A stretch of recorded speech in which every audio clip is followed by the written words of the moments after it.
It is a beautiful autumn afternoon here on Manly Beach in Sydney. The sun has been shining, the sea has been sparkling, and I have to say the royal couple have also been on sparkling form. Now, they went down onto the sand a few minutes ago and they were presented with a surfboard. It was a gift for Prince George. Now, it wasn't a miniature surfboard, it was a full-size 6-foot surfboard. So I think the idea is that when he's 18, he can come back here backpacking and have a go on the waves himself.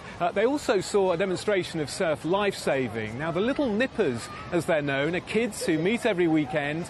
They learn all about life-saving, they have fun in the water, fun on the sand as well. And, of course, today they were delighted to meet the Duke and Duchess of Cambridge. A bit earlier, the couple met other children as well at a children's hospice here in Sydney called Bear Cottage. Now, we know that this is a subject very close to Kate's heart.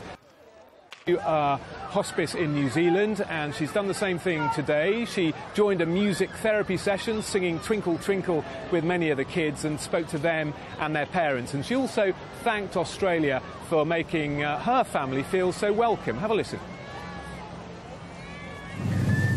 If I may, I'd also like to take this opportunity to thank everyone who's welcomed me and George so incredibly warmly on our first visit. To be here as a family has been very special, and we'll always remember it with fond and happy memories. Thank you for inviting us here, and for such a generous welcome. It's nice, isn't it, Jonathan, actually, that she seems quite relaxed in giving that speech, even though we know it was kept pretty much under the radar. But what can you tell us about how they've been sort of marking the beginning of the Easter weekend?